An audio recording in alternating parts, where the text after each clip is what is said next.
Hello, good night, everybody, and welcome to the Meeting of the Minds podcast. Today is episode 18, and our topic is musicians in the church.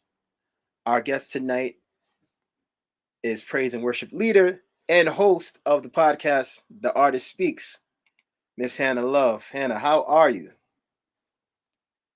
Wait, hold on. You might have to turn on.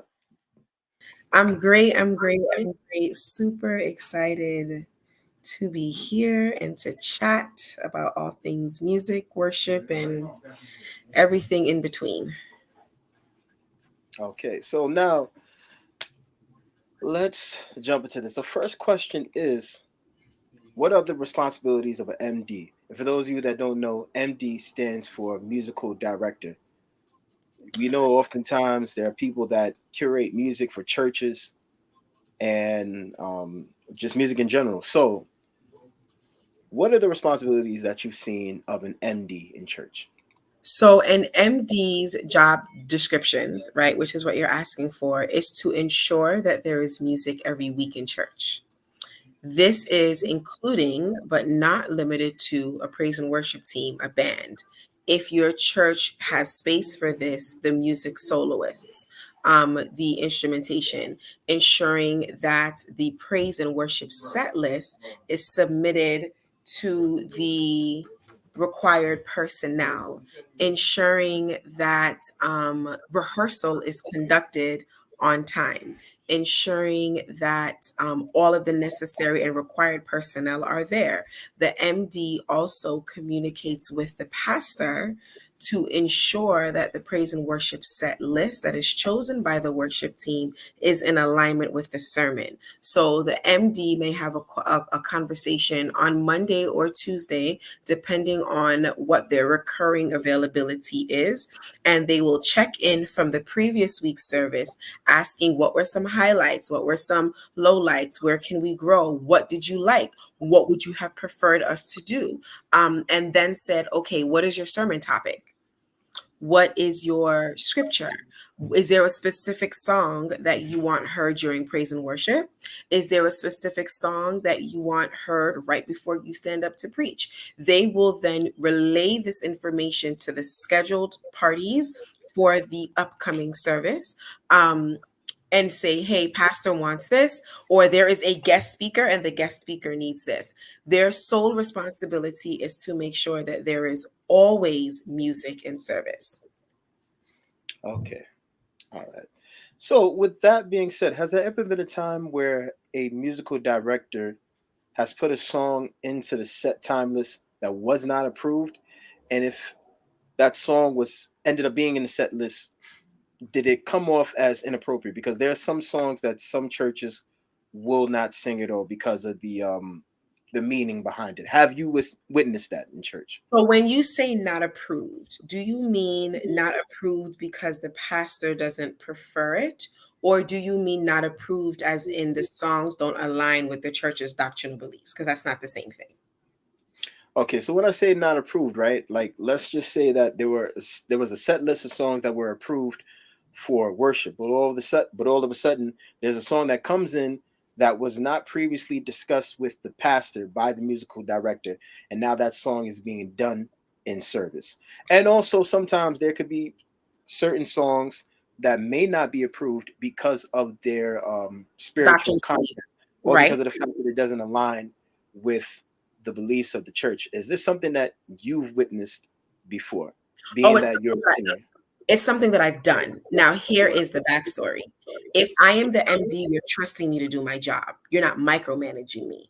I'm having a conversation with you to know where you stand, what you're looking for, not asking the pastor to give me a set list. If I'm asking the pastor to give me a set list and he doesn't need me as an MD, he can be his own MD. That defeats the purpose. Me Right. checking if the pastor is saying, hey, so you're preaching on grace. Is there a specific song that you want heard? Oh, you want us to sing Grace, Grace, God's Grace? Cool. I now will pick other songs around this one song. In a church that I previously led worship for, I generated a list of songs that were biblical or whose theme and running message of the song can be found and supported in scripture. So there are times, right, before I touch on that, where the pastor may say, hey, I want this song, and I'll sing the song, or hey, this is a specific set that I want. Now, in service, we don't bend to man, we bend to God.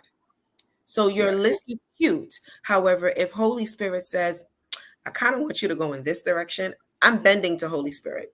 We can powwow on Monday, but in service, I'm a bend to what God said.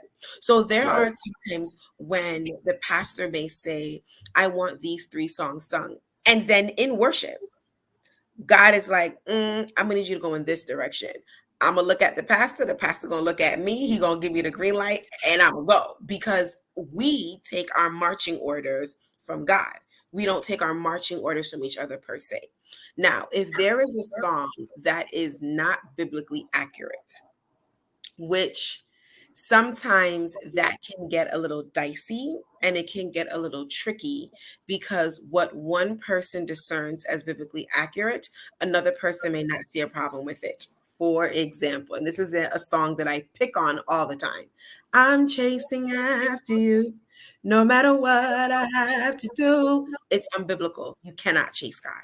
His word says, I will never leave you nor forsake you.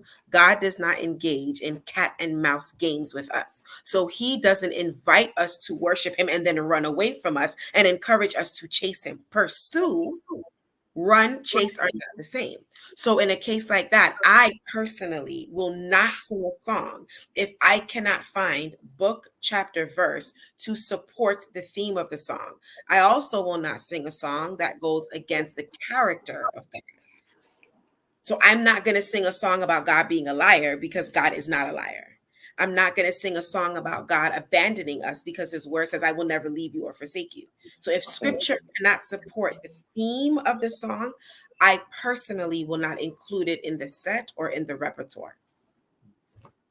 You just said something very profound, and I'll be honest. Like, I've sang that song before, with praise teams, but I never really looked at it in that chasing after God. I mean, I never really thought of it as a negative thing. But now that you just made mention of it, you said it's not biblical at all, which No. So makes look at sense. the meaning of the word chase, right? I'm a big wordsmith, right? Yes. So the meaning, I'm pulling it up right now. The meaning of the word chase is to pursue in order to catch or catch up with. Mm. If God's heart is always open, he is always ready and willing and wants to invite me into any and all spaces. Why then do I need to chase him? Mm. God says, I'm here. He wants me to come to him. I don't have to chase him. Right. Hold on for But a quick then, second. okay. For those of you that are just joining us, this is episode 18 of the Meeting of the Minds podcast. The episode is entitled Musicians in the Church. One of the questions that we talked about, this is the first question: what are the responsibilities of an MD in church? This is a very thought provoking conversation, and I'm hoping that other musicians will join in and chime in to this discussion. Thank you. All right. And we are back. All right, go ahead. So Now, yeah, so continue what you were saying. there's no reason for me to chase God. Mm. His word says, behold, I stand at the door and knock, which means he's waiting for me. He's waiting for me. Why would he wait for me? And then when I accept an invitation, he runs away and then Mm. encourages me to chase him. That is not in alignment with his character. So I cannot sing a song that tells me to do what the word of God doesn't even support. That goes contrary to his character. That's not the God that I serve. If the God I serve is always welcoming me, I don't need to chase you. I just need to walk to you.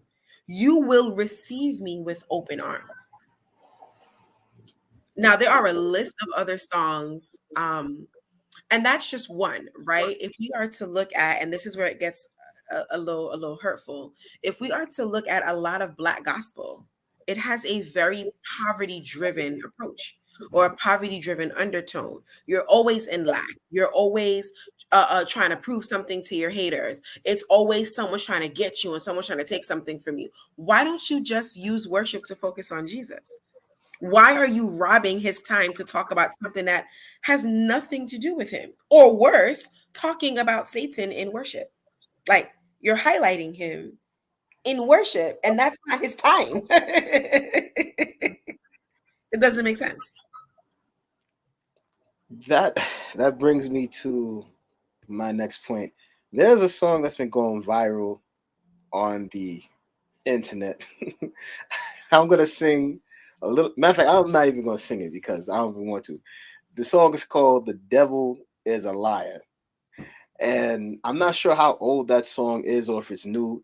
Um, but I remember there was a young Christian woman online. I don't really want to say her name, but she said something about that song was it was almost like mockery or something like that. What are your thoughts on it before we move on to the next question? So I don't know the song, so I can't speak to what I don't know. The first Okay. time I heard the song was when it went viral. Okay. And naturally, the part of the song that went viral is the drive of the song. Mm, I don't know the entire song. I don't know book, chapter, and verse. I don't know chapter one, chapter two. I don't know the premise of the song. I don't know the songwriter's heart when they penned the song. I don't know if this is something that came out of a personal struggle and they were just writing as a form of I'm feeling my feelings and these feelings need to go somewhere and I'm writing my pain and you guys are just benefiting from my I don't know. And so I will not speak to what I don't know. We do know that the devil is a liar, right. right? He's a liar, a cheat, and he comes to lie, to kill, steal, and destroy. That's what he comes to Right. do. His character is not one that tells the truth. His character is one that bends the truth. So if I'm looking at that one line, the devil is a liar, well, he ain't a truth teller. That's true.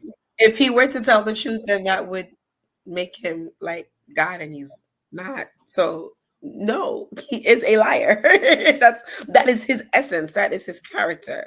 That part of the song is not inaccurate, but I don't know the entire song to speak to it. Right. Okay. I can respect that. My next question is how do musicians impact the worship service? And before you answer, um we know that there are usually two sets of musicians. You have those that are saved in the church, and then you have those that are just this is just my gig on the weekend. This is what I do to, you know, to make some money. So Mhm. what how do these two sets of musicians, ones that are saved and ones that are not, how do they impact the worship service? Is there anything different within their spirituality as opposed to, I mean, in reference to how they approach the service of worship? So a musician is hired by the church to play the instruments of their expertise for service. That is your job. In a perfect world, you would be saved. In a realistic world, most of our musicians are not saved, if we're being completely honest. As someone who has served in the role of MD, I just need to know that as a keyboardist, you don't hit transpose. That is like bare minimum. It is actually the first question I ask the musician. Do you know your keys? Do you play all of the keys? Or is the transpose button your best friend? And that's embarrassing. If you can't play in all keys, why play? As a drummer, do you know your instrument? As a bassist, do you know your instrument? As a vocalist, because vocalists are musicians, our instrument is the voice. The voice is an instrument. So Right. you know what your key of comfort is. Like I hang out in A and A flat. Like I am a baritone. I stay in the basement. I know my keys of comfort. So when I go to a musician, I'm going to say, "Do you know your keys?" If he says yes, great, put me in A flat. There's no other conversation left to have. That is the bare minimum. Do you know chords? If I tell you to hold the fourth, can you do that? If I tell you to Mm. diminish the seventh, can you do that? If I tell you to augment the second, can you do that? If I say I want a flat seventh, can you do that? Whew. We talking about jazz chords right here. Go Okay. ahead. If I go to the drummer and I say stay in the pocket, can you do that? Mm. If I go to a drummer and I say the song that I'm playing, it needs to sound like thunder and lightning, so hit the cymbals so that the cymbals sound like lightning. We know lightning doesn't have a sound. Mm. But if I go to a drummer and I say I need you to make the cymbals sound like lightning, you should know what that means because this is your instrument. Right. If I go to a saxophonist and I go, can you make your sax sing? You should know that this is your instrument. So a musician is required to have some kind of skill that has been perfected over time that qualifies you to sit in this seat and back me up. Now, that is the role of a musician. We are in church. I need you to know about the God that we are singing about. It is very dangerous to have unsaved singers back you up in a sacred service if your service is not, and this is not a ding, but if your service leans into Holy Spirit and allows him to run your service as opposed to a service that is very structured. First we do this, then we do this. If you're in a flowy kind of church, I'm gonna need you to know who God is. Okay, because I need you to look at me. I need you to lock eyes with me and know what heaven is playing so that you can mimic that. That comes when you're saved. Mm.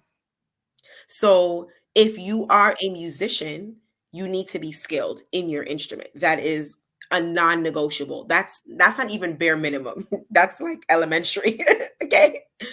If Right. you are a saved musician, you need to know who God is, which means you need to be comfortable playing in multiple settings so that if you are in a church that's hold the five and drive, you can do that versus in a church that's like, nah, we're very prophetic. And I know we started praise and worship with, um, oh, the overwhelming, never ending, reckless love of God. And Holy Spirit is like, I really don't want to sing into the reckless love of God, but I want to sing into his grace. Mm. And you have to pivot from, oh, it chases me down, fine, still I'm found, leaves a 99.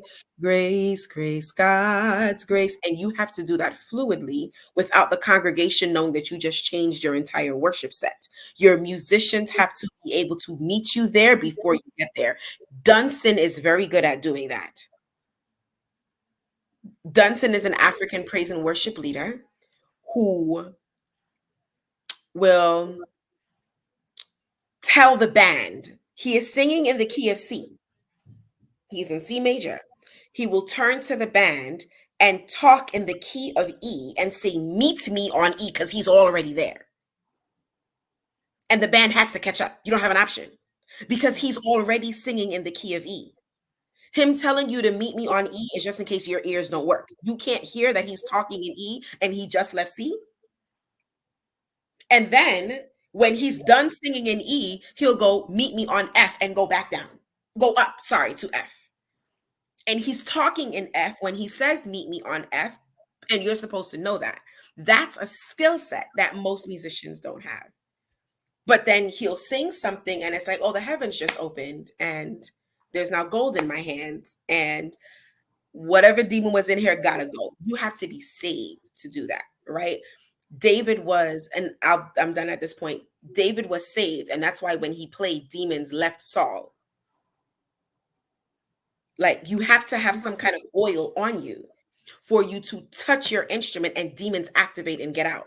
An unsaved person will invite the thing that the saved musician is trying to drive out. So you will want your musicians to be saved so that you're not inviting in the thing that the intercessors now have to pray and drive out at the end of service. It doesn't make sense. Wow, that's deep. All right, so then let me ask this. Have you ever been in a situation where you were singing with other singers for a particular, event for a concert, whether it be gospel and well, gospel music, and singers were brought in that were not a part of the church, that were not a part of the faith at all? And were there any disastrous results? When you say not a Because part of faith, do you mean not a part of the body of believers or not a part of the denomination of the church that I'm singing in? that's a good question. I know. I That's why I'm guess, well, necessarily the body of believers, and I guess also the denomination, but mostly just the body of believers in general, people that believe in God. Because I know denomination is secondary when it comes and to that. that's why I asked. We have to, as believers, stop with this elitist because you're not of my faith, then I'm better or worse than you. So we have to change our language. Just because we're not of the same faith doesn't mean that we don't believe the same God, worship the same God, or serve the same God. It just means that you serve him in a way that your denomination has guidelines that you choose to follow. And I worship him in a way that my denomination has guidelines that I choose to follow. But it's the same God, it's the same body. You're the foot and I'm the arm. Right. Right. So, yes, I have sung with people that were not of the same faith as I am. I'm a worship leader. I am hired to sing at different churches. All of these churches are not in my denomination. Right. So, naturally, I have sung with people that do not believe as I believe. And no, it's not disastrous because guidelines are clearly set. I understand that you feel that you must speak in tongues to prove that you're saved. Over here, if you say that Jesus is Lord and you believe in your heart that he died for you and you accept his death for your sins, you are saved. Water is nice, but it ain't required for salvation, right? Nowhere in scripture does it say you must be baptized in order to be saved. What it says is you must believe, you must accept, and then you are saved, right? Baptism is the outward sign that lets others know of a decision that already happened in here. So naturally, I am going to sing alongside believers that may not believe that. Mm. I may sing alongside believers that say, well, the proof that you are saved is that you speak in tongues. Well, then Mm. what was I doing for the first 10 years of my salvific journey? Because I wasn't speaking in tongues then. So you try to say I wasn't saved until 5 years ago. That doesn't make sense. In cases like that, as the leader, you set the tone. Hey, we're here for Jesus. And if you can't bend to that, then you don't need to be here. That conversation actually happens in the interview. It doesn't happen my first Sunday or Sabbath leading. I know who I hired. That's why you're here. Right. If I am asked to come in to lead for a special service and I don't know what I'm walking into until the rehearsal, then that's a little bit different. Typically, what I do in the rehearsal is I will just start praying because it doesn't matter.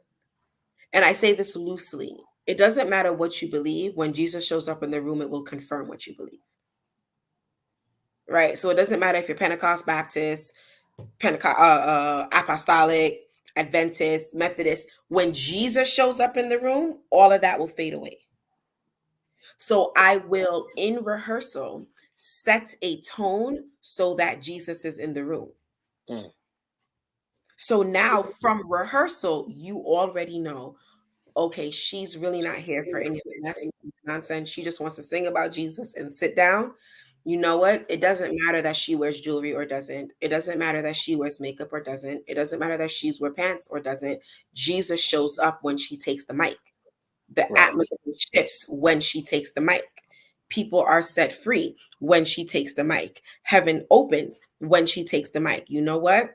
Let me just stand behind her and sing my 4 notes, and that's it. So that's what I would say. Okay. Now we're gonna move on to our next question. What are the main issues that church musicians face from pastoral staff and or other departments? With pastoral staff, it would usually be sometimes a difference in opinion if you're hired. I've sung at churches that were very conservative that felt like the only thing I should be singing is hymns. Yet they complain that there's no young people in the church. I'm gonna need you to We can, I am on the battlefield for my Lord all day long. And you are Yeah. only going to attract the people that have been on the battlefield for 80 years. Pick a Oh goodness. Now, you can sing, oh, the overwhelming, never ending, and you also will not get the battlefield people in the building, right? Like, Right. you may not be fortunate and blessed to have both. So, with pastoral staff, sometimes the difference in opinion comes with the preference of music or music style. I prefer hymns versus I prefer contemporary versus I prefer traditional gospel versus I prefer hand clapping, foot stomping. That would be the issues that the pastoral team will have. Or some of like the challenges that you have. Those challenges are usually absorbed or those are resolved, sorry, when you come to a common agreement. If we're here for Jesus, let's just make his name big and go. Right. Don't be upset that I chose to sing about Jesus and it wasn't to a hymn. Were we Mm. singing about Jesus? Focus on that. With other departments, it is usually a concern about pay, where I know that that's another question and we'll get to it later. So I'll slightly touch on it and then I'll expound later. It's usually about pay and budget. We don't have the budget for this. So why can't we find someone in-house to do it for free as opposed to invest so that you're getting quality on the mic? Um, so that those are typically the challenges that you see. A great way to resolve it is by having conversations with the pastoral team and the department heads, right? As a music director, if your church holds business meetings, you need to be present for them. Mm. If the church holds board meetings, you need to be present for them, right? You cannot expect to be valued and seen as an asset to the church if you're not present when the decision makers are in the room. Right. So, if you're an MD and there is a business meeting once a quarter, show up. It's 2 hours of your time. If you are an MD and the church has board meetings once a month, show up. If for nothing else, when they start saying, oh, we have a crusade, or we're having a evangelistic effort, or we're having a revival, or we're having a special weekend, and you're present, you can then say, great, so what's the budget for this? Because you are reserving budget for the speakers, you're reserving budget for the food, but you're not reserving budget for the musicians and the musicianship of the church. So you're going to have a dope event and the speakers are going to crap out halfway through the praise and worship set. And now we're not putting our best foot forward. So it's important to be present for those meetings so that you're part of the conversation, you're providing input, you're providing value, and they're not seeing you as the stranger that only shows up to church once or twice a week for a service. They're actually seeing you as a valuable part of the church. Okay. All right. Um, I just want to let you know we have another panelist that is coming in right now. Woo-hoo. Trini is here. So, brother, thank you for joining us tonight, man. Really appreciate you. Yes, sir. It was a very, very, very, very long week, so I pretty much overslept. I'm sorry. It's okay. No, I understand. Now, I'm going to bring up the question again so you can answer it. Question was, what are the main issues that church musicians face from pastoral staff and or other departments? Because you were a This musician, so you would know. this is kind of a touchy subject. It really is. Put the question up one more time. I got you. One of the main issues that the church musicians face. Huh. We often sometimes face neglect because Mm. we're always told, do it for the Lord. It it's starting to feel like a cop out to purposely not pay us what we're worth, if that makes any sense. Because I don't think people truly understand what it takes, the hours, the practices, that us musicians go through. And just for me, for my drum set alone, that is literally $2,500 and then some. Okay. So, needless to Yeah. say, you got the cost of things, and then you have the transportation to get stuff there, and no one takes account any of this.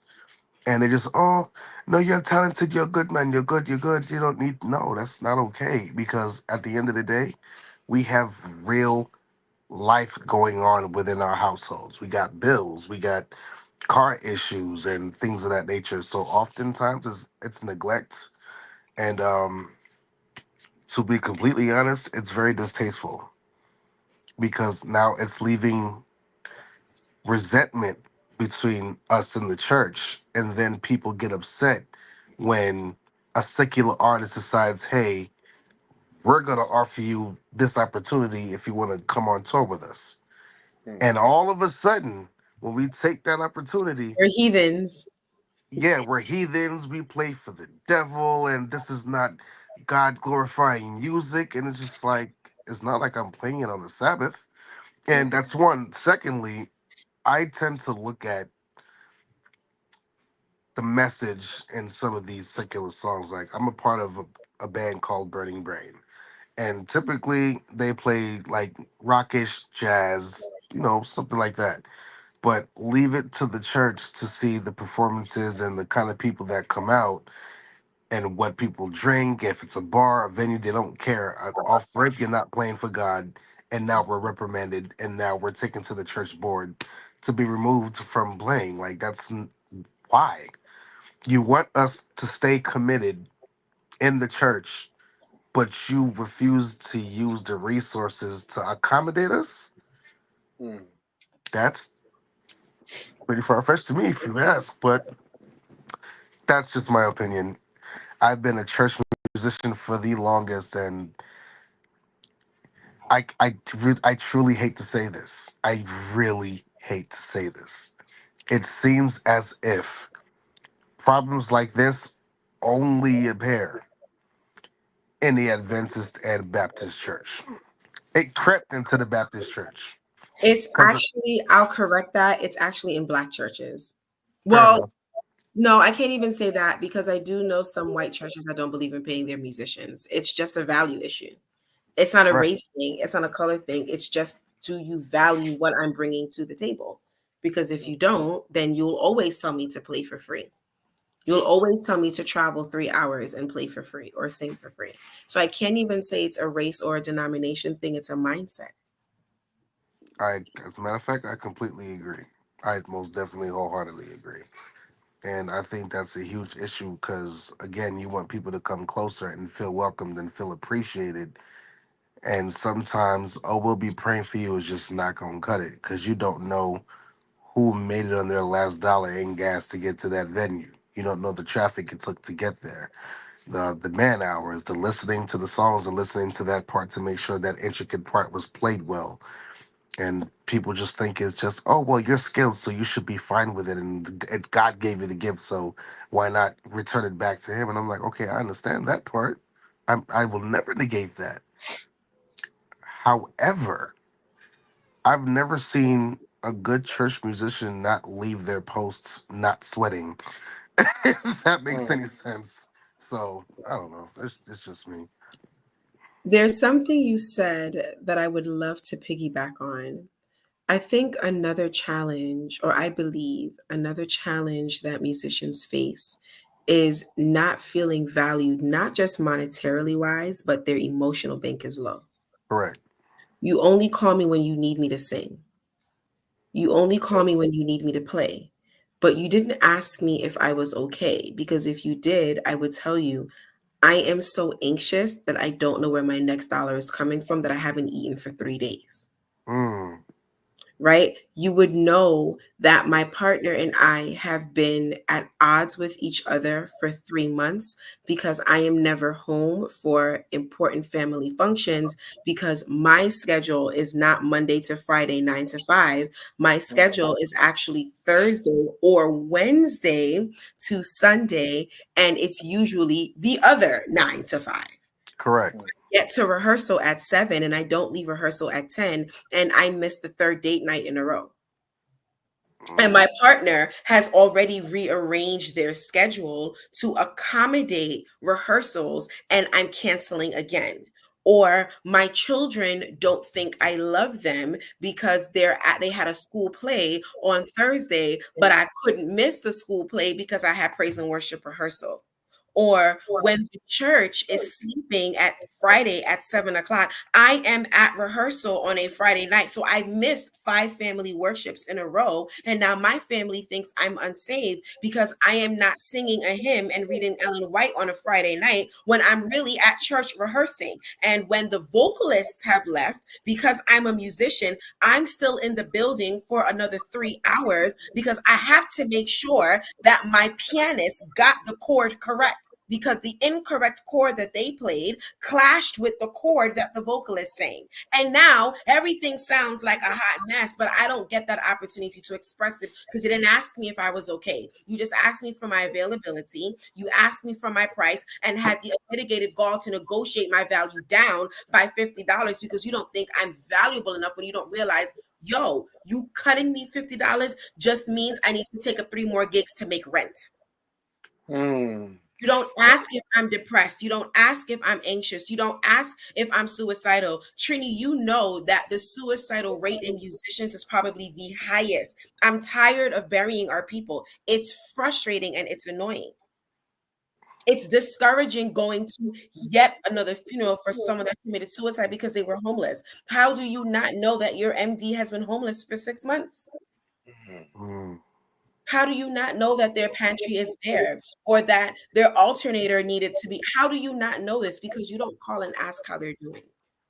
So that's another challenge. It would be amazing if the pastoral team made deposits in our emotional bank. You know, this reminds me of a time where I'm not going to call the church out, but I was playing there for quite some time. And I was playing for the Light of the World Crusade. There was many crusades and many services and youth days that I would play for, and they didn't understand that my mom was going through some financial issues to where she couldn't even really afford to bring me to church. So I had to literally walk with a book bag with some, some hardware for the cymbals and whatnot, and truck it from Remington Street all the way to, what was it, 163rd or 165th, whatever that church is on, just to get there. And I'd be rushed, and why you sweating, why you this, why you that. It's like, well, first of all, good morning, happy Sabbath, I'm feeling okay. Like, I would get rushed on, and then at the end of it all, I would get what, $20 out of somebody's pocket because they had to beg how many people just to compensate me or things of that nature. It's really discouraging because it's like, dude, we have lives. At some point, you got to check on the well being of your musicians. Like, yo, Mhm. how was your week? Was everything okay at work? Are Did you okay? things of that nature? It's not fair to us. It's not. And so all I'm saying is, don't be surprised when your church drummer or pianist or even bassist gets fed up and they get offered these crazy deals with, you got the Pentecost of the world and you got, other churches that's not home. If you want us to stay home, there's nothing wrong with fluffing little pillows a little bit. That's all I'm saying. That's all I'm saying. Hello. Let me. All right. So we got to move on to the next question, but I'll say something real quick. So I was playing for a church in 2013, starting in May. By September, one of the musicians told me, "Oh, the church said they can't pay you because you're not a member here." So the day that I was getting ready to play and I was supposed to get my check, the treasurer was like, "Oh, did they tell you?" I'm like, "Yeah." He was like, "Oh, okay, good." I'm like, "What?" Mind you, I was playing for another church also as well. And the next month after, like the next church I was playing for, that church closed, stopped getting paid. So for the next 8 months, nothing. So what I would do was the second church that I was playing for that stopped paying me, I was like, all right, y'all not gonna get me second and fourth. I'm only coming fourth. And that was it. And during this time, they did not know that I did not have. I was like by this time a year out of college, still looking for a job. So drumming was the way that I made my money. So for 8 months I had nothing. Another church opened up in the same location as that first church. That church ended up relocating and moving. And so once again, for about 3 or 4 months, I was out of work until I actually finally got a job. Funny thing though, the church that stopped paying me when the pandemic happened and we ended up having to move into a different building by 2021, they brought me back. I got to Mm. negotiate my price and I started playing. But one of the elders was like, "Oh, but aren't you playing for the Lord?" Yeah, but I'd like to be like compensated. You know what I mean? I got equipment that I have to bring because when I saw the drums, there were no Not sure. hi-hats, no cymbals. I had to bring that myself. The only thing that was there was like a little old seat.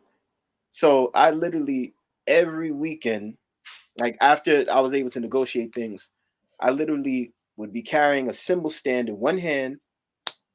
And matter of fact, hold on,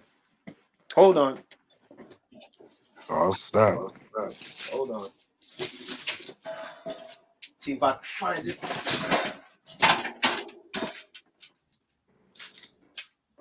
Imagine carrying this on a city bus along with a large cymbal bag Every Sabbath, bro. every Every. week until the church ended up closing and merging. But this is what I had to do. You know what I mean? So it's a lot to deal with. Like I wasn't gonna go and play again after the church had been closed for a year and not get paid. It's like, nah, I learned my lesson before. And when I was younger, I should have been like, hold on, wait. So y'all been having me play since May. Now you're talking about you're not going to pay me because I'm not a member of this church. And at the time, this church, I'll be honest, it was still a mission. So they were probably trying to save, but still, Hold on, you I'm should there. explain. Hold on, you're using Adventist terminology and you may have non-Adventists watching. So you have to explain what a mission is for those that are non-Adventist so that they can understand what that means as far as the financial breakdown of the church. Mm. All right, because I wasn't trying to mention SDA, but I guess if I You have to talk mentioned about, it, you said mission. No other church uses that language. I never thought of it like that. So basically, a mission is a little small startup after a crusade takes place. A crusade usually takes place at a local church. People get saved, baptized, you know what I mean? And so they decide out of that crusade from that church, we're going to create a little small mission, and after maybe probably 3 or 5 years, that mission we will be hold on, let me stop. It's Sometimes 30 there's years after the church generates a certain amount of money. The okay, so tithe has to meet a certain dollar amount for a right. church to qualify from moving from mission status to church status. It's not years, it's money. The church has to literally hit a You're bottom right. dollar. You're right. Let me you see, that's why I'm glad that she's here. So that's That's correct. why I See, said say that because someone who doesn't know that, they're not going to know that a mission does not make money. right. They're making just enough to keep the lights on, and they are not supported by the conference. So they don't have the financial backing of the conference to keep them afloat. What they make is what they have to turn to keep the lights on, so they can't afford a musician. That's why it's important to say that. Right. And Mm. and let me make one more statement. Usually a lot of these missions, they do not have their own church, so they might Mhm. rent a local Sunday church. Could be a Baptist church they're renting from, or Episcopalian, any of these things. You know what I mean? Um, some missions can go on for at least 20 years, which is Yo. even crazy to think. You know what I mean? So, you know, after a few years of that particular church mission, the mission actually turned into a church and they had generated enough funds. You know what I mean? But when that situation happened, and here's the thing, I never told anybody that I was without a job. This Sunday church closed, and I was like, okay, I'll go and I'll find something. And I started sending in resumes to other churches locally within the area, and not just events, it's just like other churches. But I remember that time for 8 months I was struggling. I'm like, man, how am I surviving? How is my bank account still open? You know what I mean? So I know what it's like to be a part of something and to not be properly compensated, and for people to not be concerned and ask like, yo, how you doing? How's everything going? Because look, me being fresh out of school, that's another thing, you know. And before I left school, I started, as a professional drummer. So by this time, I'm 2 years in, you know. So you never think about things when they fall apart. And people go through situations. Situations happen, you know. But I'm glad that we're having this talk because, even though I wasn't depressed in any way, it was still difficult because it was like I have to find a way to make money somehow as a musician. And those 8 months were crazy, you know. Wow. Um, I'm gonna jump to the next question, and this is a question that you guys are gonna like. Is there room for you to grow as a musician at your church locally? And before you answer, I want you to think about how old you were when you started your ministry. So, uh, Hannah and then Trini. So the first time I sang, I was 3 years old. Um, it was Children's Day. The Sunbeam Choir was singing, and my solo was, "I am a promise, I am a possibility, I am a promise with a capital P. I am a great big bundle of," and I literally Oh, that song. stood. No, no, no, no, no. My interpretation embarrassed my parents. I stood in the front of the people that I'm hoity-toity good up at Adventist Church Oh gosh. and put my hand on my hip and bounced. Potentiality. You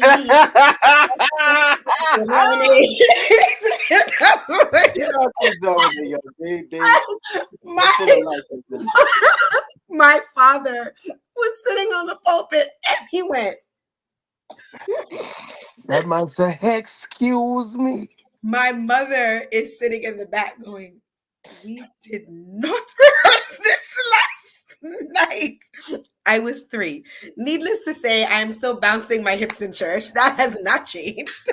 Mercy. However, I went from doing that to having leads on the Sunbeam Choir Mm. to the little old ladies in the church would be singing, "Shout to the Lord, all the earth, let us sing." And my sister and I will kind of run to the front of church and grab the mic. "Honor and majesty, praise to the King," in our squeaky rat like voices.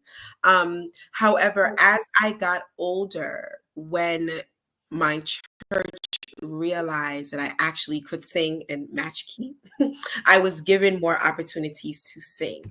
To now where my current church does have room for growth, right? I started singing at my current church by accident. I was not scheduled. It was Tuesday night prayer, and the worship leader messages me and goes, "Hey, you have to sing." I'm not even on the worship team. I am not on the worship team. "Hey, you have to sing. I'm stuck at work." "Sweetie, I need you to cover for me, please. Please." Mm. I said, "Okay, fine." So I sang. And as the story goes, my darling apostle knew that I was apparently tearing up the stage because he was getting the messages while service was still happening. And he was like, "Oh, this needs to happen again." And then I sang at the next Tuesday night, not the next Tuesday night prayer, the Tuesday night prayer after that. I am now on the worship team. There is room for growth at a church that will allow you to grow. There will never be room at a church that does not allow you to grow. So if they only want you to sing from the same set list of 15, you can't grow there because you're singing the same 15 songs. If they are like, you know what, we trust your skill and we trust the God in you, you have full permission to use us as a sandbox to play, you naturally will grow. So that has been my journey from bouncing my hip to I am a promise to still bouncing my hip and giving directions to the drummer with my hips. Like, Look at my hips, you'll know the tempo that I want you to play in, and it works. Yeah. But yeah, Wow. that's my experience. For me, it's let me see. My church drumming career actually it started at Jamaica Church. Um my mother, because of personal reasons, we went church shopping for a while, and we ended up kind of late, but we ended up at Jamaica Church and whatnot. And this is I haven't been to Jamaica Church since I was like 3 or 4 ish, so I don't even remember nobody. Everybody remember my older sister, whatever the case. So I got introduced to Carla. Carla meets my mom. They're conversing, and then that's when Miss Harewood, and then my mother mentions he's a drummer, and then out of nowhere, Carla was like, "You play the drums? I didn't know it." I'm like, "Wait, I don't even know you, but that's fine. I'll play whatever." So I can honestly say, just like she said, it could definitely help you grow to a certain extent because playing in the church taught me a few things. Taught me how to be punctual in terms of being on time. Mm, Taught me how to play conservative and really quiet because playing in a Caribbean church, you just don't play loud. That's just not a thing because you will be reprimanded and condemned for it. Um, it taught me how to, dress with panache and look the part and look professional and things of that nature. And then since, from there, that's when Second Calvary Baptist Church in Brooklyn, and that's when I discovered, oh, we can get paid for this. Like I didn't even know musicians were getting paid until Second Calvary even mentioned it. Like, here you go. I'm like, what's this? That's your pay for the day. I was like, every Sunday? And she's like, yeah, does your church not do this? I was quiet. So it'll teach you a few things, but it'll teach you a lot to a certain extent because you have some churches that are just strictly this. That's their definition of holiness. That's that. And you can't grow if there's a cap, especially if that cap doesn't have any holes or filtration system for you to breathe and spread your wings and fly. Mhm. Sometimes okay, how my mother would tell me, yes, we believe in the Bible. The Bible is just. We believe everything. However, there are other books that also back up the scriptures that's not going to be found in the Bible. So, that being said, you can't just learn different styles of playing drums in the church. Sometimes you need to branch out, especially where, just playing for secular music comes from. Because if you look at a lot of these artists, the majority of their musicians, they're all church musicians, every last one of them. Every last one of them. And they'll tell you, like, listen, man, I love my church, I love God, but I just couldn't thrive. Not even the way I wanted to. I just couldn't thrive the way I needed to because, you know, I'm stressed out. I got a lot of stuff going on with school mentally, and it's like you're trying to learn how to cope while accommodating not just the people on the rostrum, but for everybody that's in attendance. And so, with all of that going on, how can I learn if I'm being told to quiet down? How can I do chops if I'm being told, oh, we don't need to hear those notes here. That song didn't require that, and this, that, and the other. It's true. There's been plenty of youth days where Carla's she'll hey, listen, I need you to bring it today, and it's a bunch of churches upstairs, so you need to play so people can hear you. And the moment I start, every deacon on the rostrum is like, in front of everybody. And it's like, I'm used to that. I dealt with it before. I know. I it know. is the most humiliating and embarrassing thing because now everybody, you remember where the drums used to be at in Jamaica Church? Like, bro, it used to be Oh yeah. tucked to the left. So now everybody got this whole view and they looking at you and just like, yo, I don't even want to do this no more. But it'll teach you patience as well. Mhm. All of my patience came from playing in the Adventist church because there'll be days where you're told, oh, yeah, you're gonna No. be playing for both services on Youth Day. It's gonna be all you, and then you get to church and you find out, oh, so the main service is gonna be played by TJ, and I'll just be playing in the afternoon. with all the Mm. plays and stuff. That's cool. Like I was there for every single rehearsal, but that's fine. You know, it's typically he was there before me. It's his church, whatever. But I just didn't like how some people will come out the woodwork and remember, oh snap, Jamaica Church does have a drum set. And now that I added, different intricate things to it to make it sound better, now everybody suddenly wants to come out the woodwork and claim they're a musician and their rightful throne, if you will.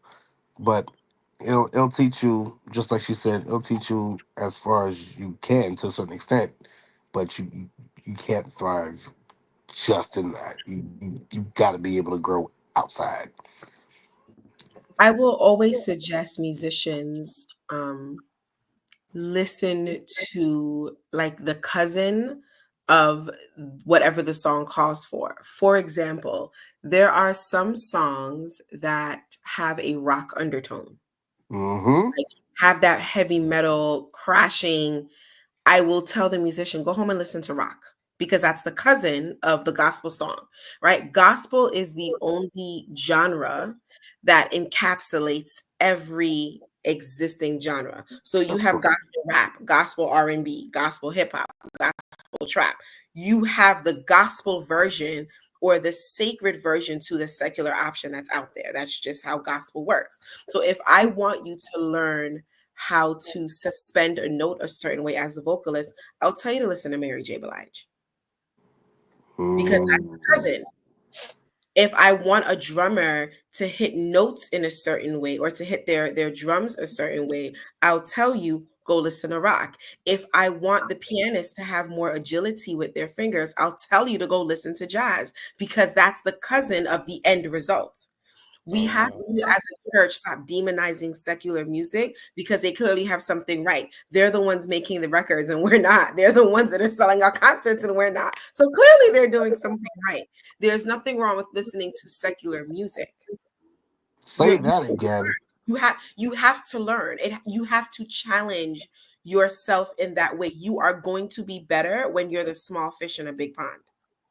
Say that. So I will always encourage a musician, use wisdom, of course. Please go and listen to Linkin Park. Please, please, please. Because when their singers sing, they're not hoarse. When we sing, we are. So clearly they're doing something right. And we need to learn what it is so that we can have the same execution without sounding like a hot mess. So I will always encourage a musician, listen to the cousin, listen to rock, listen to R&B, listen to hip hop so you can learn.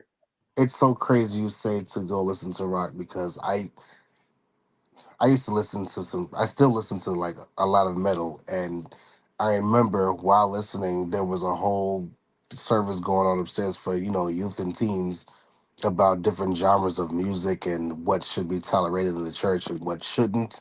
And once they threw rock up there, everybody's like, "Oh, here we go," and I'm just Mhm. like, "Wow!" And then everybody's looking at me like, "You need to stop listening to Slipknot and stop listening to all these people." I'm just like, I can understand that, but I listen to music very differently. Like I listen Yes. to intricate sounds and how things are supposed to sound. So if you don't play these songs right, you're not going to get the gig. It's going to sound terrible. I think they forget the mind of a musician is not like the mind of a general member. We're Mm. not listening to music the same way that the member is. When I'm listening to jazz, I'm listening to, oh, wow, I love what they did with that chord. I am singing this song for praise and worship. I wonder if I could borrow that chord because it will bring up, like, it'll bring up the song. It'll add a It'll flavor enhance it. song that wasn't there before. But I can't know what's out there if I don't listen to it. Musicians aren't listening to songs and losing their salvation. First of all, you can't lose your salvation. It's a status. Let's make that very clear. It is not a pawn that can get it is not a status that gets revoked. It's not a car that gets pulled. Either you are saved or you're not. Listening to a little R&B is not going to make me any less God's daughter, right? Like my status as his daughter is unchanging. There you go. Okay? So I can listen to R&B and still keep my salvation because one is not predicated on the other. Mm-hmm. As a musician, this is actually my homework. Right? This is my homework. This is how my ears are sharpened. I did not learn how to identify incorrect issues in live music until I listened to live music. Mm. That's So when a exactly it. musician is when we're listening to other things, it is so that our ears are sharper. It's our homework. It's just let us do our homework, please. Thank you. Now, I got another question. We got four more questions left. This question: what attire is considered appropriate as a church musician? Now, people are sticklers for, put on your best dress or slacks, shirt. So I want to hear you guys respond to this matter because it's a big issue right now in most churches. Here's my thing. I don't mean to cut nobody off, but as much as you know that you can't get into certain clubs if you don't have the club attire, if you know what the church requires, please don't try to negate their rules and regulations. They hired you, you are the employee. Please dress accordingly. You don't have to come. There's no need for you to come. I mean, the jeans are nice, but they got holes in them, and you got your Yeezy shirt or whatever the case may be. That's not church. That's not where I come from. If they ask you to please, wear a 3-piece suit, wear the 3-piece suit. You don't even have to wear the jacket. Just wear the suit. If you know better, do better. And most musicians they know better, but now that we're in the era where everybody has an opinion, everybody has a choice, everybody can say what they want to say and not, have any kind of consequence for it because our opinions are validated and we matter, whatever the case. No, it can't be that way. These this is the set list, this is the list, the rules and list of terms and conditions, abide by them. That's another way of keeping your job. Abide by them. You don't need to show how much tattoos you have on your arm. There's no need for that. Cover up. Just like you want your lady to be covered up, cover up. Us men can be covered up too. Some of us, we have tattoos and we just can't help but to show it because, we just have to make a statement. It doesn't have to be that way. Man, come on. You know how to dress. So I agree to a point. Um, I will always say make sure you pass like the 90-degree test. So if you bend over, am I seeing anything in the front or the back? There you If go. you stand up, Woo! oh yeah, yeah, yeah, yeah, yeah, yeah. We Yeah. going there tonight. We going. And I'm a busty Betty, so I have to. Like that's not an option for me. I will spill if I'm not mindful of my undergarments. Speaking to, first of all, there's an old dancehall song, "Young Girl, Wear Your Size." That applies. Mhm. If you are a 14, wear a 14. You look sloppy when you're trying to squeeze a 14 into an 8. It doesn't make sense. Mm. Right? So I will always say make sure that you are presentable. Um, I should assume that you're wearing undergarments because you're put together. I should not know that you're wearing undergarments because I can see them. Mm. Correct. Right? Um, so make sure that I don't see a panty line. Make sure, gentlemen, that you tuck. I don't care how uncomfortable it is. I got eyes and they work.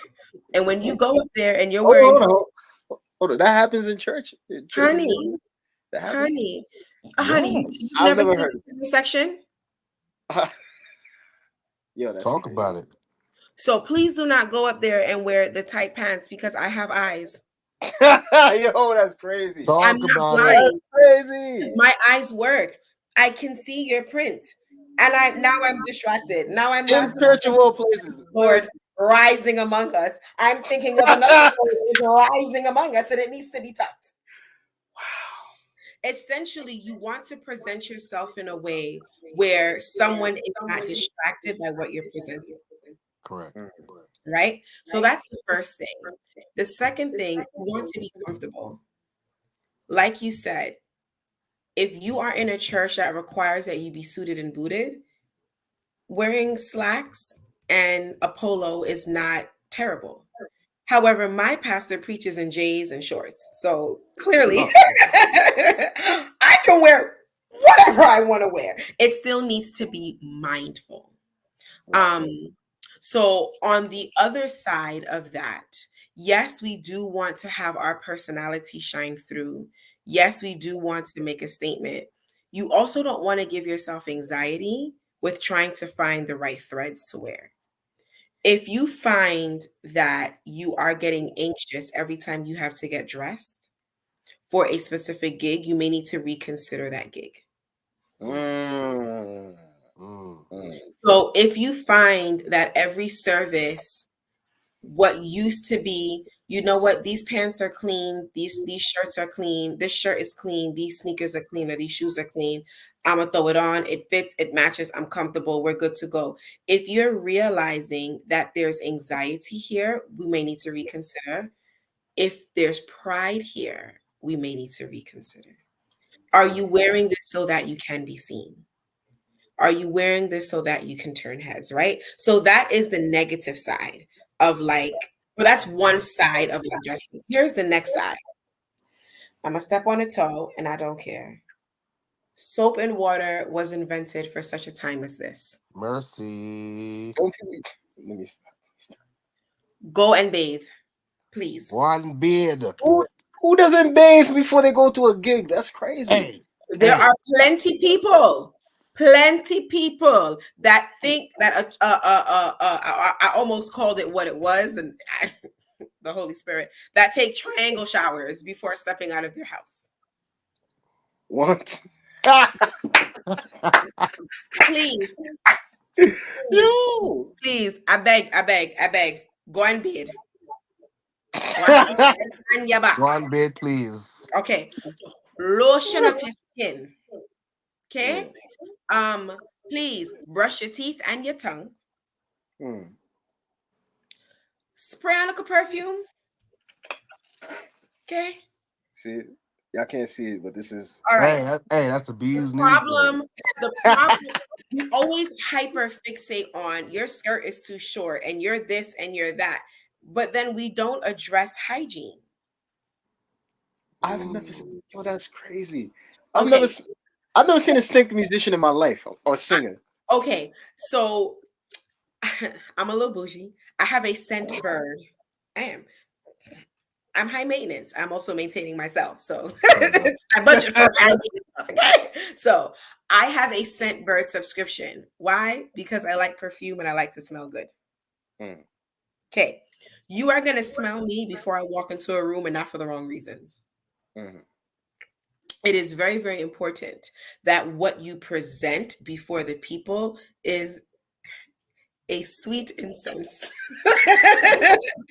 There's a sweet. Let me stop. Yes. A sweet saver. So yes, we can talk about what not to wear. We can talk about angles and comfortability and anxiety, but we also need to make sure that we're not offending people in the parking lot. Mm. Okay? The mother shouldn't have to come to you and help you wash up before you grab the mic. Mercy. I also should not know what you did last night, huh? I understand that you had a gig in a nightclub. Mm. I have locks. Mm.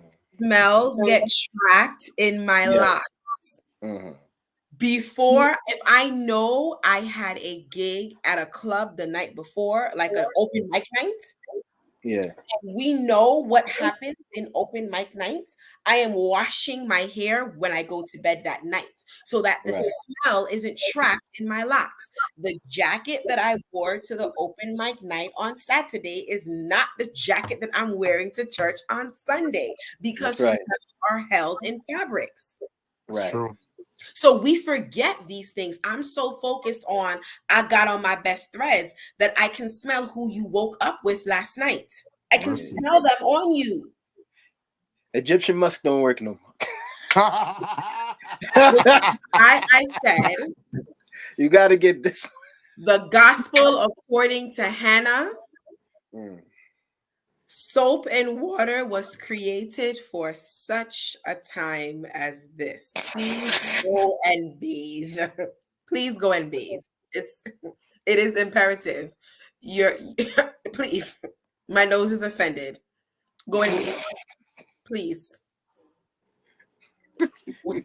I can fix I can fix a crumpled skirt. I can. It's called a steamer.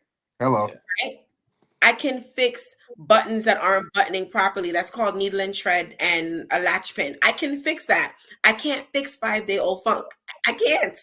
And I don't want to because we're all adults. Right. And That's let's the tell that. art of hygiene. Yeah, let's tell that to the people who say they only shower once a week. And I know Oh you've seen those nah. videos. Yeah, I don't know how people do that. Now let's move on to the next That's question. concerning. I know, right? Why would some churches rather why would some churches rather hire musicians within their denomination as opposed to outside? Oh, I can answer that firsthand. Because they can get away with not paying their musicians and giving them the respect that they deserve. They Mm, rather trample us because they know people from the outside are going to demand, hey, this is my bottom line. I'm not going any lower. I don't need to go higher. This is my bottom line. And they do not, they know they can't get away with negotiating down. Hmm. They just know. That, man, that was me so many times. Like, it's so, it sometimes infuriates me. It does. They don't treat you with the respect that you deserve. They will never compensate you. The moment you try to think that your voice will be heard in this board meeting, it's not. You'll be sitting there for hours, and maybe they'll wink on that subject. Other than that, bro, no, no, not at all. It's especially if they know you since you was a child and you grew up in the church, bro. They're not finna pay you nada, nothing. They know, they know, and I'm gonna give it to her now. Oh yeah. The other side of that is so that's like the head side of the coin. The tail side of the coin is there is already a mutual understanding of what we do here. Correct. For example, I go to Hungry for God Church in Brooklyn, New York. Shout out to my tribe. We're dope on Uh, okay. It is very normal for services to result in someone getting healed. Like in in real life. Like for example, I saw someone's foot grow in church. Okay. The foot was like this, right? mhm. I'm trying to the foot was like this. The minister prayed, the foot did this. I've seen those stories on Sid Roth is Supernatural. That's You know I've what I nice. mean? seen I it. I've saw it seen in it real life. firsthand. Yeah. You know what I mean? I literally said, if her foot grows, I'm going to cry. Her foot grew, and I'm getting all emotional. I sat and I was like, did her foot just grow? Wow. I prayed for someone with herpes, Mhm. went to the doctor, and there is no trace of it in the blood. Not undetectable, as in it was never there. That's normal in my church. That's a Like, God right it's there. actually weird if it doesn't happen. What do you mean God didn't turn up and something didn't like there wasn't no supernatural nothing? What you mean God showed up and someone didn't get delivered, someone wasn't healed? What do you mean? We prayed for you and God didn't reveal something about you that needed healing. Explaining that to my mother is weird. Mm. So there are benefits to hiring someone in-house because there is a mutual understanding of the culture. So I can look at the worship leader if I'm scheduled to sing that Sunday because now I'm on the worship team. Yay. I can look at the worship leader and whoop whoop. I can look at the worship leader and go, yo, you got anything? And we both understand what that means. Right? For those that don't know, it simply means in this moment, I am listening to what God wants us to sing into, and I'm going to sing that. Hmm. Okay. So I can look at him and say, you got anything? And he'll be like, nah, whatever you got, run with it. And then I can look at the band and go, can you make it sound like a thunderstorm? And they know that what I really mean is I want to hear rock. That's really what I mean. Mm. That understanding only comes when you are familiar with the culture of the house. Amen. That understanding only comes when the DNA of the church is in you. When I can look in aspects of the church and see your thumbprint there. I say all that to say, when you are hiring musicians, there are pros and cons to hiring an outsider and hiring within. You just have to discern which pro is greater and then lean into that. She's on the money, bro. Oh my gosh. Of course. Now, I got another question. What are some hurtful things you've heard from the congregation in reference to your music? Well, in reference to your music ministry, I should put it like that. Mm-hmm. Hmm. I listen. I've been told I worship the devil while I was playing in church. So now that I played them, like I'm a part of two secular bands, and they both happen to play classic rock, such as Aerosmith, Eddie Van Halen, AC/DC, things of that nature. So when I decide to post a recent performance that I would have or anything like that, there's always a certain select few who it's like they just know you're going to hell. They just know it in their spirits that you're just not going to make it into the kingdom, and it's very hurtful because again, it's discouraging. How am I supposed to play to the best of my ability for the Most High's honor and glory when I have the so-called quote unquote saints telling me I'm wasting my time? Make that make sense. But you want me to show up to Sabbath services or whatever services consistently with a smile on my face, like nothing ever happened. You want me to be there at the potluck and, congregate with the saints, but I know what you think about me. I know what you've said about me. And whatever is told to me by a third party about what you said, I'm not shocked because you said it to my face. So there's a lot of hurtful things that come along with it. However, I believe that you need to know the Most High for yourself because you're playing for His honor and glory.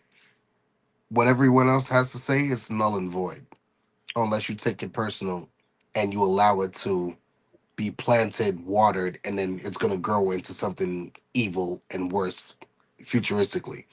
It's really important to know God for yourself because people are going to talk. They don't have to know you, they're still going to talk. It comes with the territory. But I've heard I worship Satan. I heard I will never amount to nothing. I heard drumming just can't be your only source of, it just can't be it all. It can't do it for you. I would never get far. I was told a whole bunch of nonsense, but I have a loving father. I have an outstanding family, and I've grown. Dude, you can't allow anyone to deter you off the journey that you're on. You cannot. You have to learn how to block out the noise and just, hey, the quickest prayer will get you through the whole day. Like, look, Lord, I'm here. I'm just asking that you just keep a hedge over me, over my family, just something small. And go in there with a clear mind and do what you got to do. You don't even have to stay. Do what you got to do and get out. Do what the work is to be done and then leave. That's it. Hannah, go on. I would say my favorite that I've heard is I didn't like your praise and worship set. What? Mhm. Now, the Only Lord is praise. working on my tongue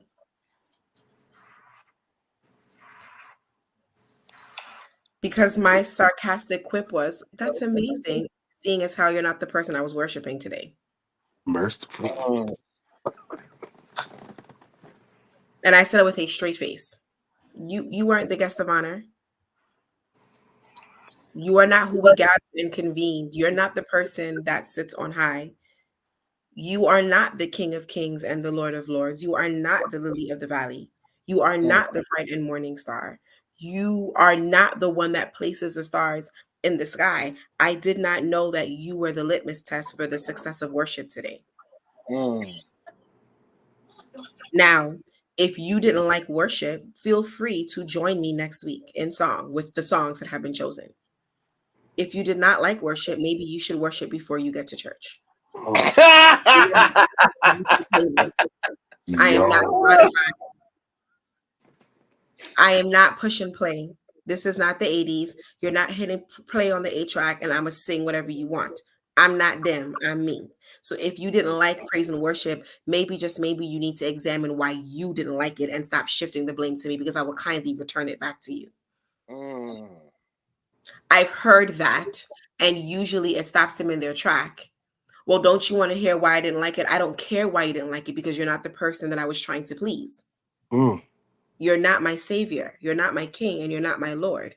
You are not the person I was aiming to please in church today. So your likability of the worship set is null and void. But please feel free to share unwanted information.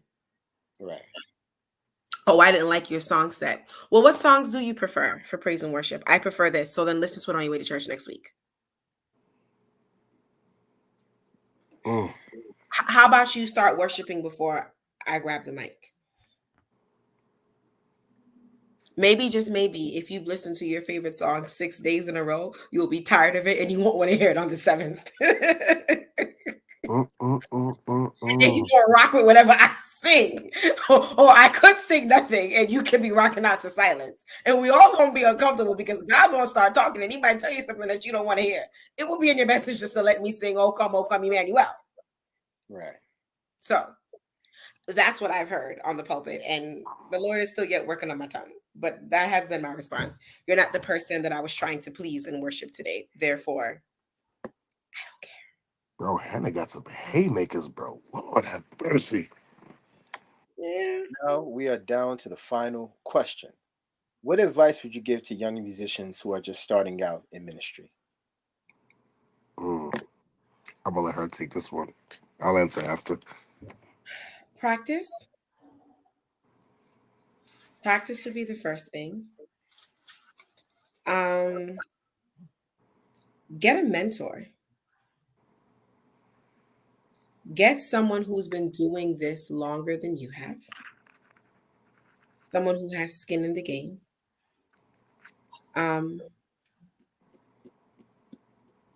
so talk to your boss, Jesus, and them. Okay, like have regular council meetings with the triune. Okay, understand their heart, understand why they picked you. Like you might want to talk to them. I said practice already, right? Yes. I'll say it again, practice and humble yourself. You're not a know-it-all. I have been leading worship since I was a teenager. I am 35 years old. I do not know it all. Mm, Oh, not bad, I'm only 33. Um, yeah, practice, get a mentor, practice, talk to God, practice. Like practice, you get gigs because you're skilled. You don't get gigs because you're likable. Mm. I don't care how amazing you are. If you transpose, you are not my pianist. I'm sorry. I don't care how well you dress. If you do not know your instrument, you're not my bassist. That's what I would say. That would be my advice. I love it. I'm gonna land back off of her. Again, we can't say this enough. Practice. Secondly, it's important to lose your Hollywood spirit. Leave it at the door. We don't need it. Mm, mm. yeah. Repeat Because that you again. Say that again one more time so the people out there can hear it. lose your Hollywood spirit because we do not need it. Let me explain and edify. Because you know all the chops and you know all the cool rudiments and you're definitely dope around the kid, but now you're walking around as if you're untouchable and you just have this bougie way of communicating with people. Like, oh, so let's say you got a couple kids and teens who want to learn and they're watching you and things of that nature, and they ask you, hey, how you do that? And you just look at them like, I don't know. You can't be that way. You understand everybody has started somewhere. Know how you started and who you're playing for. You're not playing for yourself. Because as God gave you your talents and all that, believe me, in a heartbeat, He can snatch that back so fast. Because I think I told you about the whole incident where I had this whole crash and all that. I literally, any faster that man was driving, I could have died and I wouldn't even be here talking. Lucky for me, I made it out with a fractured arm and a broken wrist and a bruised spine and two cracked ribs. Other than that, I'm alive to tell the story. I can actually function. I can play again, and I'm a lot more humble today than I was over 3.5 months ago. Mm. Um, I almost even forgot about that, bro. That's for sure, and serious. it's because it seems so far back. It's a minor issue that, I'm not dead. I'm alive. But however, Right. in that moment that it happened, I understand how God is just not playing with me. He's not. Mm. Um, Another thing, read the room. Touchdown. Know when to insert yourself for whatever solo when it's time and when it warrants it. You cannot start a simple song and do the craziest things around the kit or on the bass. It's too much confusion. Understand, you're here to worship. You need to usher the Holy Spirit in. You can't just make noise and all this intricate intros and stuff like that is not always warranted.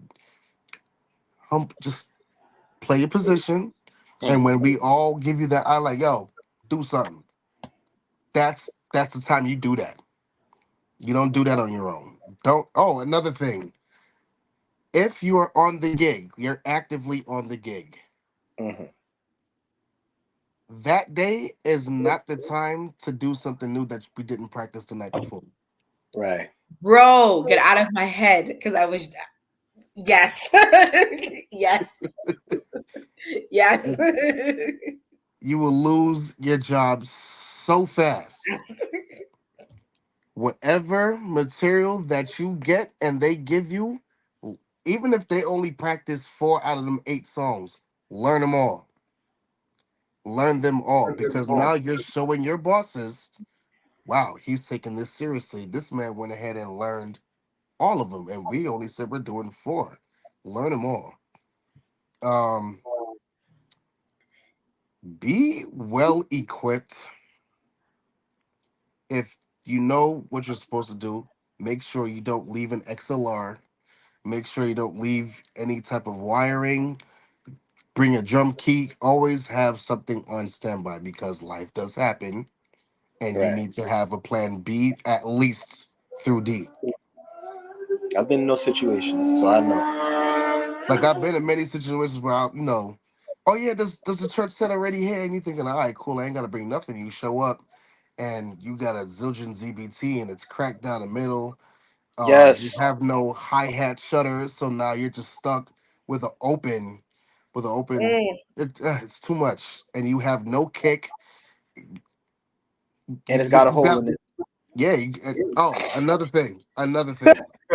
If you decide to not bring your own equipment, Yeah. learn to work with what you have without complaining. Mm.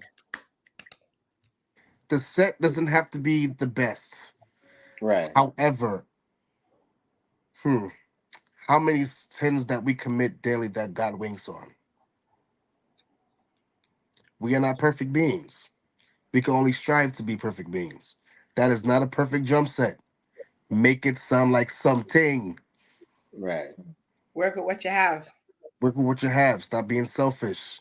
You are not 20 Royster Jr. You're not Jay Z's drummer. You're not drumming for Alicia Keys or none of these folk. You're just Mhm. gifted and you're playing for the church. You're playing for Christ. Bring your A game. Right. And I'm Exactly. gonna shut up there. Because There's bro, there's a one whole more list. thing. There's one more thing that I wanted to add. Learn different styles of Christian music. Yes. Now, most of us grew up conservative Caribbean Christians. Me. Mhm. I am people. People are me. Okay. We heard two styles of music. Um, the hymn is seeking the lost, yes, kindly entreating, There's so many wonder ways to play that song. on, Oh, huh? there's so many ways to play that song. That's my favorite hymn, Seeking the Lost. That's my Okay. favorite hymn. It's my favorite to sing because I get to flex and sing the baritone part. But in conservative Caribbean, yeah, I'm a baritone. In conservative Christian churches, that is going to be one style of song. The next style of song is going to be Halikamar high in my lamp, keep me burdened. Halikamar high in my lamp, I pray. That's called choruses. Mm-hmm. Okay.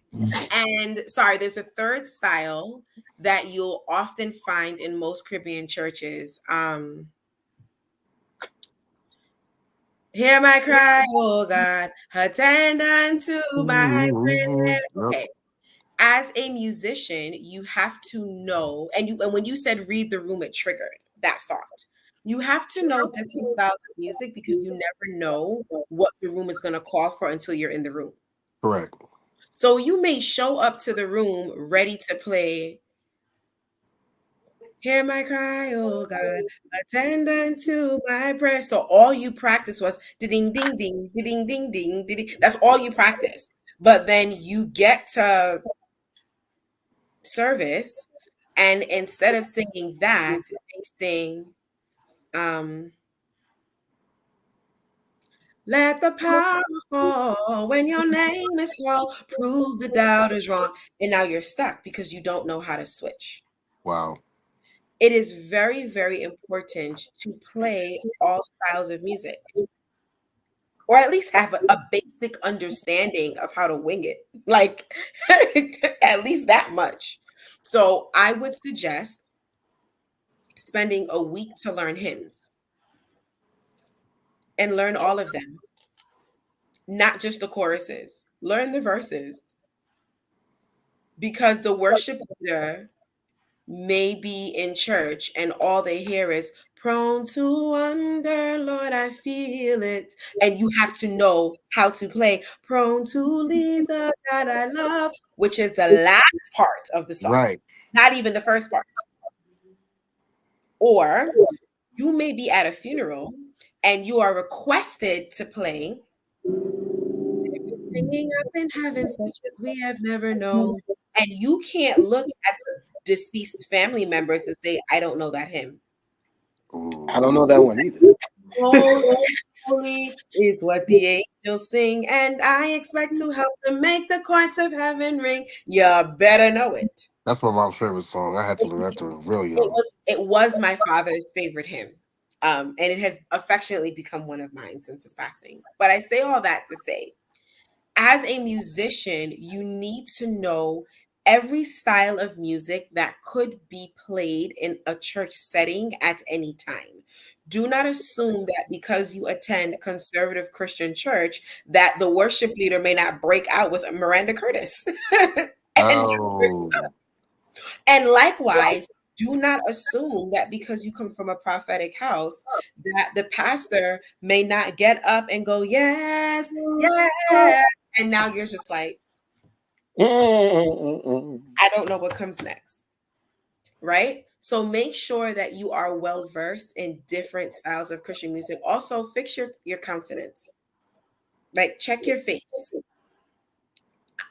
There are clips of us going viral as musicians because someone went up to sing something and our faces was very telling. Or our faces were very telling. If you don't have a poker face, practice in the mirror. No one needs to know that you are just as confused as a congregation because the media guy caught your face. So Be mindful of your facial expressions. Be mindful of your snickering. Be mindful of your giggling. Be mindful of how you are presenting in service. Like, be mindful. You do not want to dishonor God because you are clowning the soloist because they're off key. I'm But no, it's true. It's true. It's the true. truth. Like, that time I didn't mean it as a joke, but it's the truth, right? How We've many all done it. I've done it. we've all done it. We've all done it where the musician is being obnoxious in proving that you don't know your keys, right? And you're singing, I need thee, oh, I need thee, but you're in all of the keys. And rather than for them to just stop and let you sing it in all of the keys, they do the ping, ping, ping, ping, ping, ping, ping, ping, ping, ping, ping, to be obnoxious and prove that you don't know what you're doing. Am I wrong or Oh snap! wrong or right? How many times have we not heard the ping, ping, ping coming from the piano? Of course. Especially when the pianist doesn't know other keys. Right. No, no, no, Oh no, no. man. Right. That's when it's worse. The pianist only knows how to sing in C, play in C major because it doesn't involve any of the sharps and flats. So they're a fish out of water when you show up singing an A. They are confused.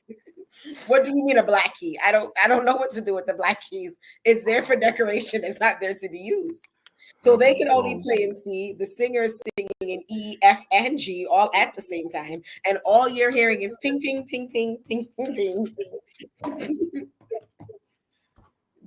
Don't do that. And like you said, if you didn't practice it in rehearsal, don't play it in Sunday. Okay. That's all. Um, there's a comedian. His name slips me. He has locks. And he was like, the song is a munchkin, right? Just just eat the munchkin and enjoy the munchkin. Some of you musicians add too much to the songs. I think I know who you're talking about. I follow him on Instagram. He You funny. add you add mustard and ketchup. You add sweet chili and honey. You add all the seasoning and spices in your cabinet, and you give it to people, and they don't want to eat the munchkin because it has everything on it. Exactly. Sometimes you don't need to do all the runs and riffs. You don't need to dance on the keyboard. You don't need to flirt with the drum. You don't need to do all of that. Just play the song. Play the song. Just play the song. I don't need to know that you know all the keys. I just need you to play in the key of the song that we discussed last night. So oftentimes, sometimes musicians will show off with their instrument and prove that they're the best in the band. And all you serve at that point is a distraction. Please don't do that. Just You said you should have said something real quick. go. Not every song deserves all these runs. It just doesn't call for it. Thank you. It doesn't call for it. Like Thank doing you. a run and it not sounding great is equivalent to a drummer not landing on a one when he's supposed to.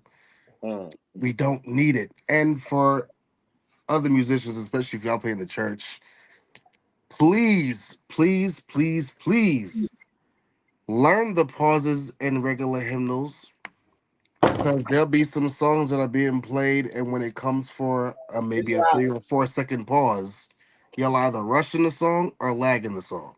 They don't like following the dotted third or the whole note.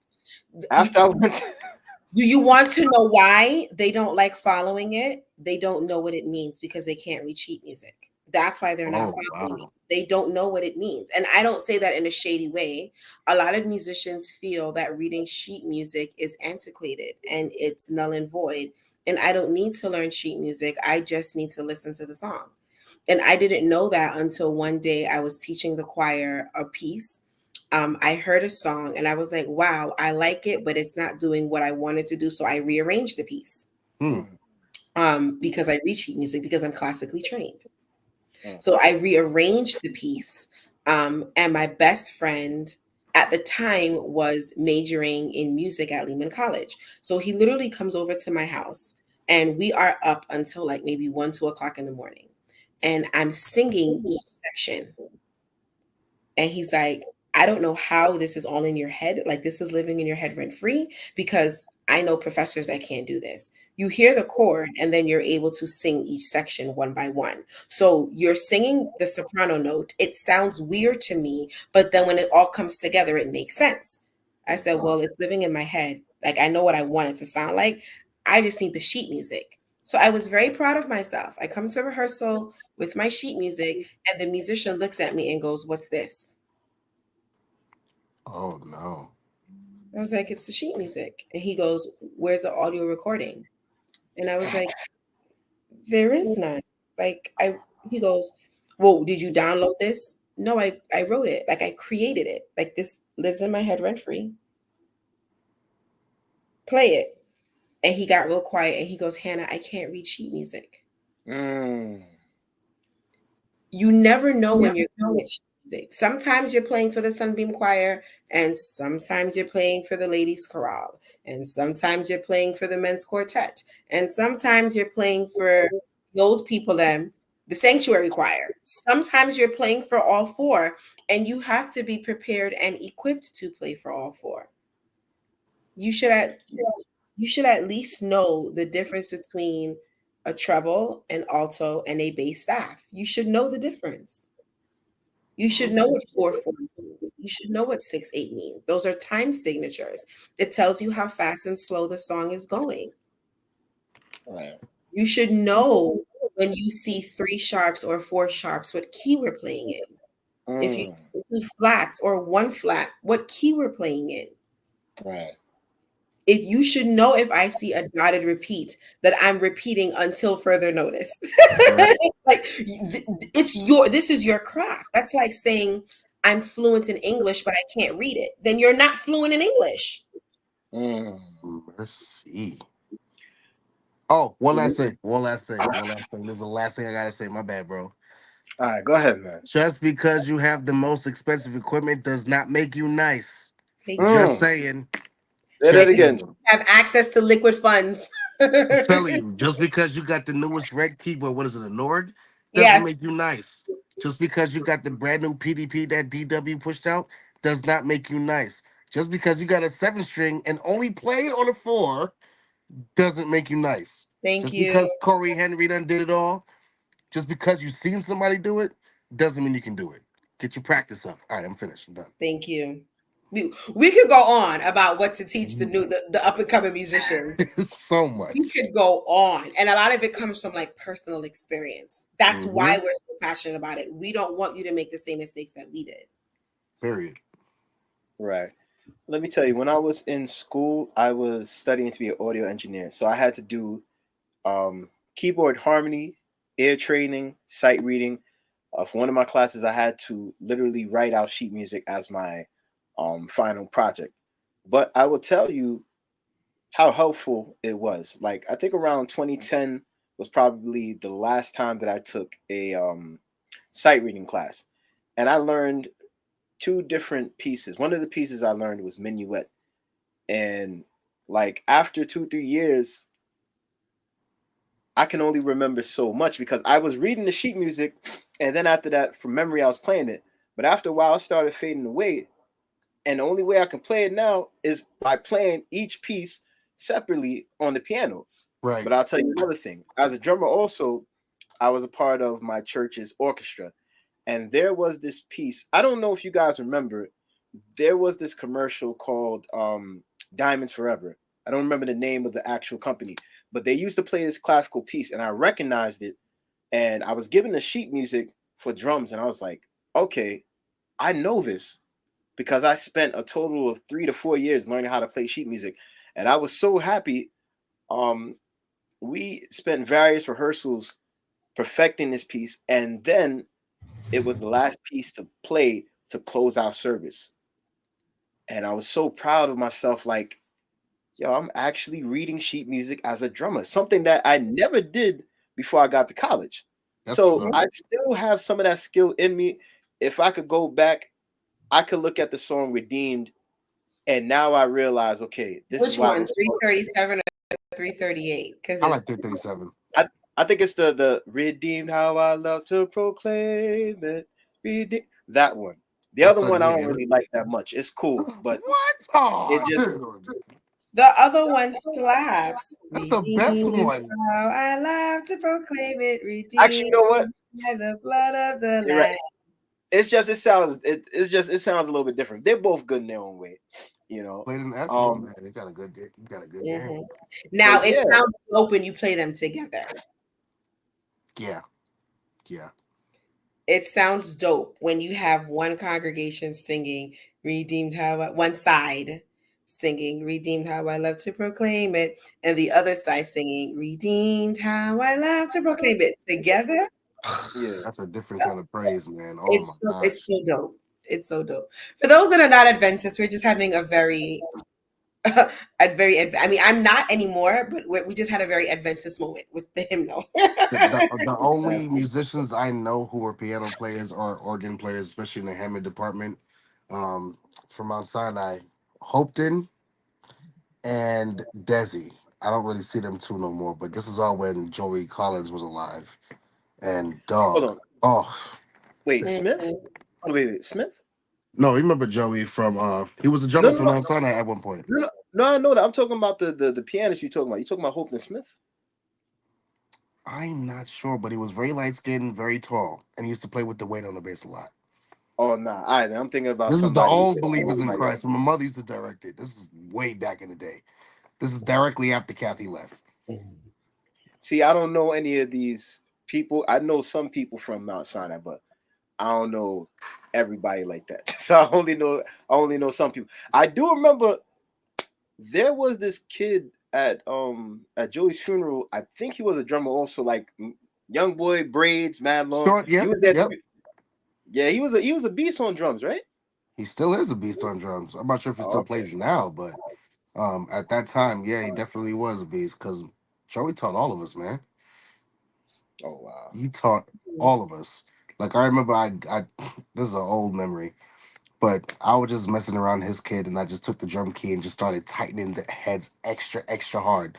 This is when he had the white timer set, and no one knew who did it. But the audio room saw me fidgeting with it, so they knew I did it. But I kept lying, bro. I remember everything. Like, but no, I do it. Yeah, sorry, it was you. Don't lie and tell the church it wasn't you. It was you. I'm like, it wasn't me. Lying through my teeth because it was, Yeah. man. But you see, let me say something very important. When you have fellow church musicians that actually want to give the younger kids guidance instead of pushing them, be like, "Yo, go away." It's such a blessing because they don't realize how their mentorship is going to help shape that person's future and musicality. Hmm. Like you don't know if that person can just go from playing for a storefront church to next thing you know they playing for Rihanna or they doing this or they doing that. I saw a young lady from Mississippi Children's Choir, and she sang the lead on "I'm Blessed." I went and I looked her up, and I think she was singing background for Lizzo or somebody else. It's like you never know exactly Where people, where people can be taken. Like at least put some of these young musicians under your wing. Like all of the church musicians that have gifts and all that. Don't be like the older church folks that pushed you away and didn't allow you to grow or even support or encourage you. Encourage this younger generation that's here before you because they're gonna need the guidance. You know what I And mean? on top of that, we have to understand that we were there at one point. We were young. I remember Right. wanting to play all the chops. I remember wanting to play everything. And like, dude, I forgot this brother's name. They used to play for Queensboro. You know what I'm talking about. Big dude used to play the bass. The other dude, he wore glasses, very light skin. He used to play the drums, and they all used to roll together. I know exactly who you're talking about. You're you talking would about do that Vaughn and them, right? too. You know Yeah, you're talking about Vaughn and them, right? yeah. Yeah, of So course, of course. anytime I would see Vaughn playing drums at Elmont Temple because they're having some kind of youthful praise, whatever. As soon as he would see me, I'd be like, "Yo, can I play this song?" And he would let me. Like things like that is what's needed. Sometimes these kids they just need a shove in the right direction. Like, come on, little man, I'll tell you how to do a paradiddle. I'll tell you how to now intricate that around the entire kit. Right. We were kids. I remember being in that position, so it does not hurt to just lead these kids in the right direction. Just give them a couple Hmm. of any type of advice, believe me, they will leave you alone so much faster. There is there is one thing that I do want to add, right? We spent this specific question on how can, if I could say something to a younger musician, what would it be? Yeah. I think we also need to add, what should the older musicians be doing? Or if we could say something to the older musicians, what would it be? Right? Because Trini and I were kind of in the middle. We're not as novice as a younger musician, Yeah. right? But I'm not as skilled as the organ doctor, Mm, right? So I still have growing to do. And damn. I think one thing that older musicians should be reminded of is that they still have growing to do. You have not arrived. There is still a measure of novice in you. Our responsibility is to find out what it is and work on it. For example, I just got to the point where I could do a 45-minute set by myself and not get hoarse. Mm. 6 months ago, 20 minutes into the set, my voice would just be like, and we're done. Like my voice just got to the point where I could beat it up for 45 minutes or an hour straight. No Wait, hold on. stops. Consistently or breaks in between? No. 45 minutes straight. Like a 45-minute set. Hey, that's that lemon tea and ginger. You hear me? And For real. I've never seen no church do a set. I know there's some churches out there that do 45 minutes. Mercy. but that's why I said when it comes to prophetic houses, worship is until. Mm. We start and it goes until Jesus says stop. Huh? Hello. IHOP does 2-hour segments where the worship leader is doing. IHOP, International House of Prayer, does Mhm. praise and worship 24/7. Let's be careful with that name. We don't want to get in trouble. That sounds fun. I'm joking. I'm joking. However, it's broken up into 2-hour segments. So Trini, you're doing 10 to 12. Hmm. I'm doing 12 to 2 a.m. Yeah, sounds about right. So at any point in time, I could log on and I should be getting a worship experience that will remind me of being in church in the building. Mm. I can't give you crap. So, Mm. what do I have to do to my voice that will allow me to produce quality without compromising my voice? Mm. I just got to the point where I can do a 45-minute set and not feel like I need to take 2 days to rest my voice. So there are still things that I need to learn. I don't That's know all the language. I don't know all the. I don't know numbers. I can't go to a musician and say 4, 3, 5. I will say the number, but I will not, like, in my brain. I'm just calling numbers. It doesn't correlate to a chord. So I'll say 4 when I really need to say 6, but my brain cannot register that. But I mm. can put me an A and diminish the chord, like diminish the third. I can say that. I can say give me a flat seventh, and I in my brain I know what the flat seventh sounds like. Mm. So I can tell the musician, your pinky is in the wrong place, move it over 2 notes. That's the chord that I want to hear. Hmm. As a seasoned musician, you still have room to grow. And believe it or not, some of the younger musicians, because they have time to spend working on their craft for 10 hours a day, there are certain things that we can do that we cannot do. It's okay to let them teach us. That's a good point right there. Not everybody knows about the 2-3 up 5. It's okay if you're older and seasoned, and this is going to hurt. It's okay to say, I fought the good fight. I have finished the race. I have kept the faith. I am retiring. It is time to throw in the Oh towel. man. We surrender. It's okay to step down. It's okay to say, I've been doing this for 30 years. Maybe I need to transition from leading to counseling, from leading to consulting, from leading to teaching. Maybe I need to not hold the mic in this aspect. Maybe I need to train someone else up. Mm, mm, mm. You should have been training someone up from when Granny was a girl, right? Like from the time you take the mic, you should be spotting who can take this over when I step down in 2 years, when I step down in 3 years.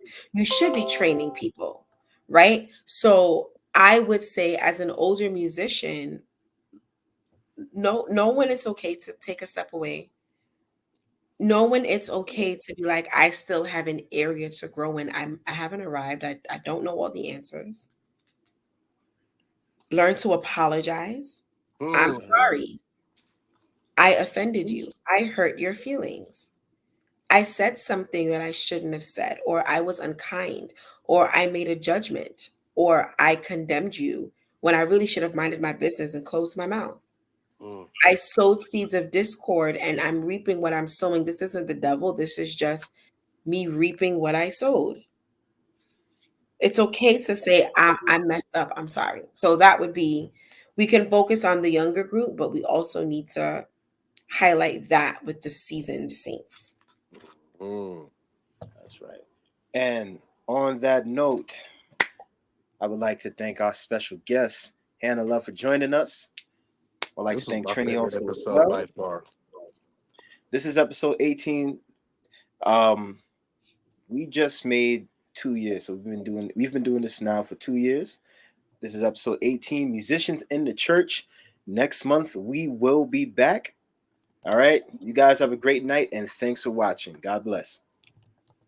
This was the best one so far. I love these questions.